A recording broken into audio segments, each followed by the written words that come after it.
Would you excuse me one second?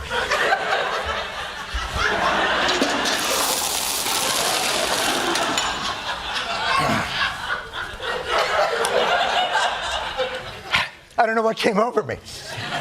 Ain't but two genders, ain't nothing but men and women. He says God called on men to lead, not women. Called to be led by men. When it was time to face down Goliath, sent David, not DeVita, David. There's no reason anybody anywhere in America should be telling any child about transgenderism, homosexuality, any of that filth.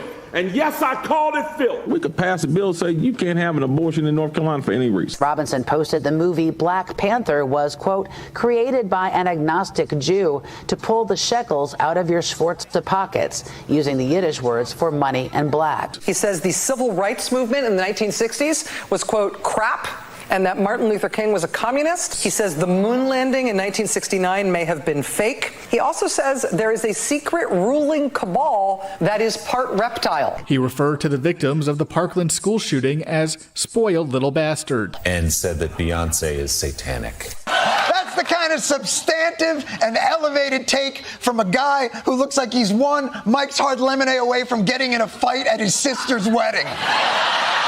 You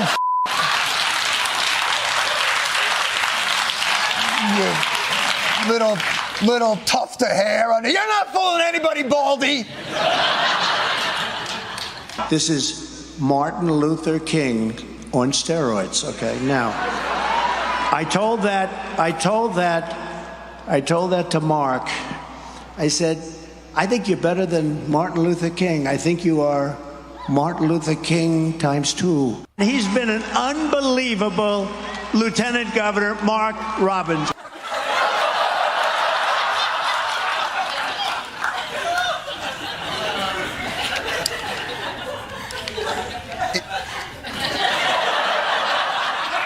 It is true. Republican candidate Mark Robinson vowing to stay in the race for governor in North Carolina, vehemently denying an explosive new report purporting to show dozens of his disturbing comments online. They want to focus on salacious tabloid lies. We're not going to let them do that. We are staying in this race. We are in it to win it. The current lieutenant governor facing a swirl of speculation about the fate of his campaign after CNN published what it called a series of inflammatory comments on a pornography website's message board more than a decade ago, before Robinson began his political career. NBC News has not verified the authenticity of the posts. CNN says include Robinson referring to himself as a black Nazi and expressing support for reinstating slavery. Writing, slavery is not bad. Some people need to be slaves. I wish they would bring it back. I would certainly buy a few. CNN also reporting Robinson, who publicly supports a 6-week ban on abortion with exceptions, wrote that he did not care if a celebrity got an abortion, writing, quote, I don't care, I just want to see the sex tape. CNN says the comments were all made under the same username, and that Robinson used it elsewhere on the internet, including product reviews on Amazon. But Robinson blasting it as tabloid trash. Let me reassure you, the things that you will see in that story, those are not the words of Mark Robinson. You know my words, you know my character, and you know that I have been completely transparent in this race and before. No stranger to polarizing comments, Robinson has come under scrutiny in the past for calling the Holocaust hogwash, which he later said was a poorly worded remark that wasn't anti-Semitic. Come November, I plan on being the first black governor of North Carolina. He's a social conservative who's been endorsed by former President Trump. This is Martin Luther King on steroids, okay? North Carolina, a battleground state in the presidential race, but a tough one for Democrats, who haven't won it since 2008.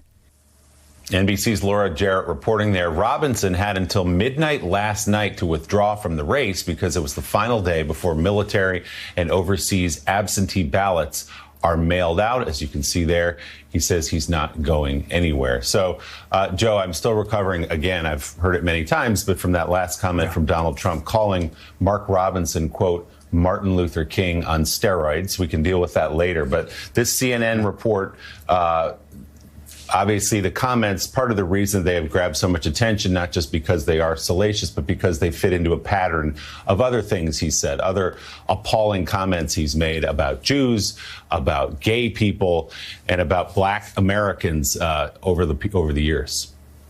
Yeah, and Jonathan Lemire, this is a situation, even before this latest CNN report, this was a state that actually was more in play for the Harris campaign than ever before, not only because of him, but because of other extremists that were running in the Republican Party across North Carolina.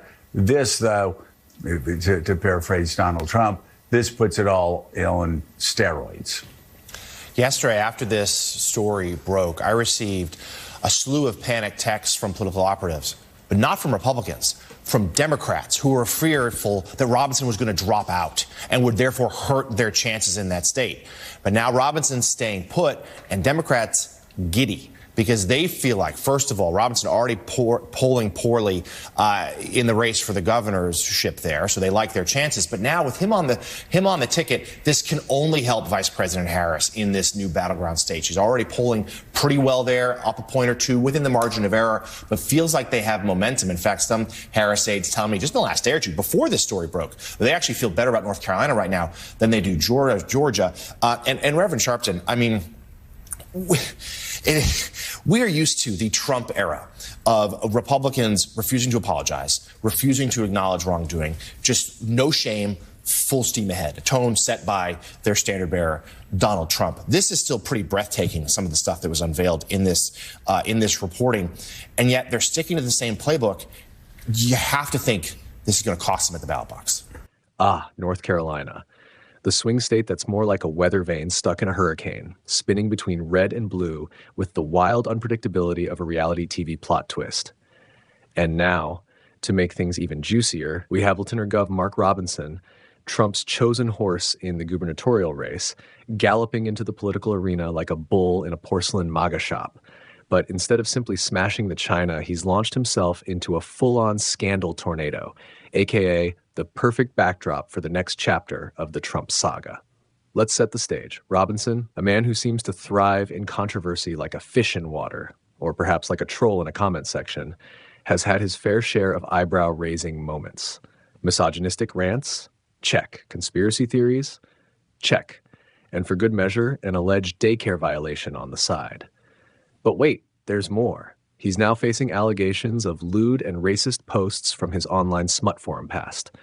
Because, of course, no campaign trail would be complete without a splash of X-rated scandal to keep things lively. As CNN's Stephen Collinson brilliantly points out, Robinson is the latest poster boy for smash-mouth politics, the kind of no-holds-barred, foot-in-mouth style that Trump himself has finessed into an art form. After all, it's one thing to have skeletons in your closet, but Robinson seems to have invited the entire skeleton army for a dinner party on the campaign trail. And yet, Trump, never one to shy away from a little scandal, has backed Robinson like he's the second coming of MAGA. You could almost hear the gears turning in the former president's head. Controversy? Perfect. Let's double down. But there's one small problem. This time, it might just backfire.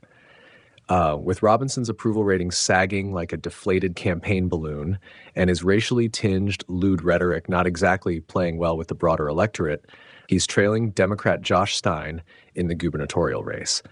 Stein, by comparison, is looking more and more like the cool, collected lifeguard standing next to Robinson, who's furiously belly-flopping in the political kiddie pool. Collinson notes that Trump voters are fiercely loyal. Sure, a Robinson implosion doesn't necessarily mean they'll jump ship on the ex-president. After all, Trump survived 2 impeachments, multiple indictments, and more scandals than there are Kardashians. But what if, just this once, his Midas touch turns a little rusty? If Robinson's political train derails spectacularly enough, could it spill over into the presidential race, knocking Trump's North Carolina chances off the rails? This is where it gets deliciously ironic. Robinson, with his black Nazi self-identification and tales that would make a locker room blush, is a creature of the MAGA universe, a galaxy where outlandishness and offense are assets, not liabilities. Yet, as Collinson hints, Robinson might become the political Icarus who flew too close to Trump's sun, only to drag the former president down with him. It's almost poetic. In the end, Robinson's antics could serve as an unintended referendum on the chaos Trump himself has fostered. Imagine Trump, the grandmaster of political shock and awe, losing because of a candidate whose extreme shtick he inadvertently mainstreamed. The broader implications? Should North Carolina flip blue, it won't just be a victory for the Democrats. It'll be a symbolic slap in the face to the chaos-driven MAGA ethos. It's the voters saying, "We've had enough of the circus, thanks." But if Trump wins the state for a third time despite the Robinson fiasco, it will be yet another testament to his Teflon-coated political career. A career where scandal, chaos, and controversy seem to roll off like water off a duck's back. So, buckle up. North Carolina is not just a battleground. It's the ultimate test of how much turbulence the GOP is willing to endure in the Trump era. As Collinson aptly surmises, Robinson's crash and burn could be the flame that either burns the house down or the spark that somehow, miraculously, reignites the MAGA fire for another wild ride. Either way, we're in for one heck of a show. J.D. Vance dismisses Taylor Swift's Harris endorsement. Voters would not be influenced by a disconnected billionaire. Senator J.D. Vance dismissed Taylor Swift's endorsement of Kamala Harris' Tim Walz's campaign, saying that it would not sway voters because they would be influenced by a billionaire celebrity. Vance appeared Wednesday afternoon on Fox News. The story with Martha McCallum. McCallum brought up Swift's endorsement in her interview with the vice president candidate. But it was interesting last night that Taylor Swift gave her endorsement of Harris and Walz right after the debate. She has 283 million followers on Instagram, and I am sure that someone brought your attention that she signed in Childless Cat Lady. This is a phrase that you are going to hear in your dreams and your nightmares, probably for many years to come. How do you speak to women voters who obviously care about what she thinks? McCallum said, "Well, look, we admire Taylor Swift music, but I don't think most Americans, whether they like her music or fans of hers or not, are going to be influenced by a billionaire celebrity who I think is fundamentally disconnected from the interest and the problems of most Americans. Look, when grocery prices go up by 20%, it hurts most Americans. It does not hurt Taylor Swift. When housing price becomes unaffordable, it does not affect Taylor Swift or any other billionaire. It does not affect middle-class Americans all over country." J.D. Vance replies. Swift announced her endorsement of the Kamala Harris campaign last night, shortly after the debate on Instagram, alongside a photo by Ines and Vinod of her cuddling a fluffy cat. She urged fans to research the candidates. She also called out former President Donald Trump and his fans, sharing AI-generated pictures appearing to show Swift endorsing him. Recently, I was made aware that AI of me falsely endorsing Donald Trump's presidential run was posted to his site. It really conjured up my fears around AI and the dangers of spreading misinformation. It brought to the conclusion that I need to be very transparent about my actual plans for this election. As a voter, the simplest way to combat misinformation is with the truth, Swift wrote on Instagram story. Thanks for tuning into American Political Buzz. If you enjoyed today's segment, don't forget to hit that like and subscribe button. Leave a comment. See you in the next video.